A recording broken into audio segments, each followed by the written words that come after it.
अब आपको साल दर साल पदों में गिरावट, आवेदनों की घटती संख्या, परीक्षाओं से जुड़े कानूनी विवाद, रिजल्ट में देरी की वजह और आरक्षण केस पर सरकार की निष्क्रियता के बारे में बताते हैं। देखिए हमारी खास रिपोर्ट का ये अहम हिस्सा।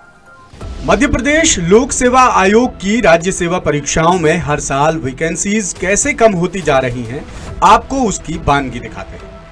एमपीपीएससी ने 2019 में राज्य सेवा परीक्षा के लिए 571 पदों पर भर्ती निकाली थी। फिर 2020 में ये संख्या हो गई 261, 2021 में 290, 2022 में 457, 2023 में 227, लेकिन 2024 में ये संख्या 110 पर आ गई और 2025 में सिर्फ 158 पदों पर भर्ती निकाली गई है।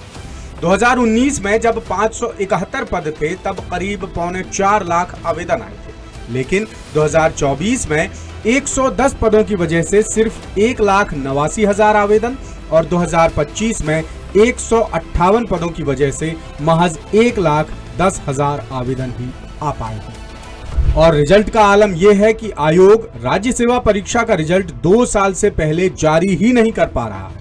प्रारंभिक परीक्षा का रिजल्ट भले ही 1-2 महीने में जारी हो रहे हैं, लेकिन मेंस परीक्षा का रिजल्ट जारी होने में 4 से 5 महीने लग रहे हैं। बात यहीं खत्म नहीं होती, रिजल्ट के बाद इंटरव्यू का शेड्यूल भी बड़ा लंबा हो जाता है, फिर फाइनल रिजल्ट में भी देरी होना आम बात है।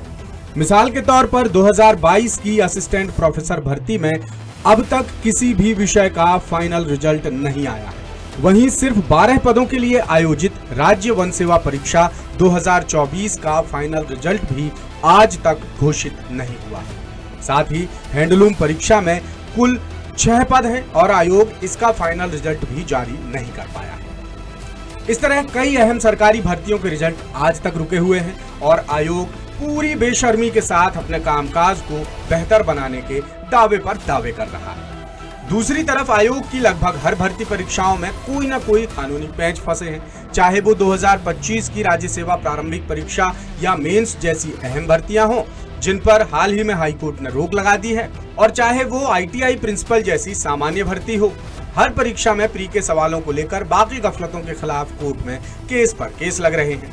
इधर 2019 की परीक्षाओं के वक्त से ही प्रदेश में ओबीसी आरक्षण का मुद्दा गरमा रहा है, जिसका हल निकालने के लिए सरकार ने सिर्फ महाधिवक्ता के अभिमत के आधार पर 87-13% फॉर्मूला लागू कर दिया, जिस वजह से 13% प्रोविजनल रिजल्ट अब तक जारी नहीं हो पाए हैं, जबकि 2019, 2020 और 2021 की परीक्षाओं के फाइनल रिजल्ट जारी हो चुके हैं। लेकिन 13% के फेर में अभी भी सैकड़ों पद और हजारों उम्मीदवार उलझे हुए हैं। अब 2023 और 2024 के रिजल्ट और इंटरव्यू भी इसी साल प्रस्तावित हैं, लेकिन असमंजस बरकरार है कि क्या 2023 और 2024 की भर्ती 2025 में अंजाम तक पहुंच पाएगी या नहीं। इन हालातों के मद्देनजर ये कहने में कोई गुरेज नहीं कि एमपीपीएससी की हर परीक्षा बड़े कानूनी फेर में फंसी है और आयोग के अधिकारी अपनी मस्ती में मस्त हैं। भर्ती विज्ञापन की शर्तों को लेकर पहले से ही गंभीर सवाल उठते आ रहे हैं, जिनके जवाब में आयोग हमेशा सरकार के पाले में गेंद डाल देता है। उसकी रटी रटाई दलील होती है कि नियम, शर्तें और योग्यता तय करना सरकार का नीतिगत मामला है। एमपीपीएससी बस परीक्षा कराने वाली एजेंसी है और हैरान परेशान उम्मीदवार छोटी से छोटी जानकारी पाने के लिए भी इंदौर और भोपाल के चक्कर लगाने को मजबूर है, मगर आयोग या सरकार से उन्हें कोई राहत नहीं मिली, जिस वजह से मजबूर होकर युवाओं ने दिसंबर 2024 में आयोग के दफ्तर के बाहर कड़ाके की ठंड में 4 दिन और रात तक महा आंदोलन भी किया, जिसके बाद सरकार ने राज्य सेवा परीक्षा में कम से कम 700 पद निकालने और 87-13% फॉर्मूले से मुख्य परीक्षा की कॉपियां दिखाने जैसी मांगों पर सहमति भी दी थी। लेकिन बाद में मुख्यमंत्री डॉक्टर मोहन यादव अपने वादों से साफ मुकर गए और उल्टे महा आंदोलन में शामिल प्रदर्शनकारियों पर इंदौर पुलिस ने केस दर्ज कर उन्हें जेल की सलाखों के पीछे डाल दिया। ऐसे में सवाल यही है कि जब एमपीपीएससी के अधिकारियों से एक भर्ती परीक्षा भी सही तरीके से अंजाम तक नहीं पहुंचाई जा सकती, तो फिर इन्हें बाहर कीजिए ना सरकार। इन पर जनता के टैक्स के पैसों की बर्बादी क्यों कर रहे हैं? वैसे भी आपके रवैये ने ये तो जाहिर कर ही दिया है कि युवाओं को रोजगार देना आपके वश की बात है ही नहीं। ये खबर आपको हमने इसलिए दिखाई, ये मुद्दा हमने इसलिए उठाया क्योंकि 2 दिन पहले ही मध्य प्रदेश हाईकोर्ट ने एमपीपीएससी और सरकार को एक बार फिर आईना दिखाया है। जोरदार फटकार लगाई है। भर्ती में आरक्षण के नियमों की अनदेखी की वजह से कोर्ट ने 2025 की राज्य सेवा प्रारंभिक रिजल्ट और मुख्य परीक्षा पर अगले आदेश तक रोक लगा दी है।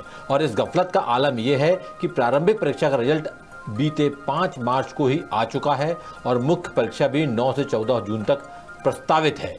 इसके मद्देनजर मैं निदा फाजली की गजल को थोड़ा आगे बढ़ाता हूं और युवाओं की मौजूदा मानसिक हालात बताने की कोशिश करता हूं। निदा साहब लिखते हैं, खुदकुशी करने की हिम्मत नहीं होती सब में, और कुछ दिन अभी औरों को सताया जाए। बस अब इससे ज्यादा कुछ और कहना मुनासिब नहीं है। लेटेस्ट, इन्वेस्टिगेटिव और इन डेप्थ खबरें देखने के लिए ज्वाइन कीजिए द सूत्र का व्हाट्सएप चैनल, सब्सक्राइब कीजिए यूट्यूब चैनल, लाइक कीजिए फेसबुक पेज और पढ़ते रहिए वेबसाइट www.dasudr.com।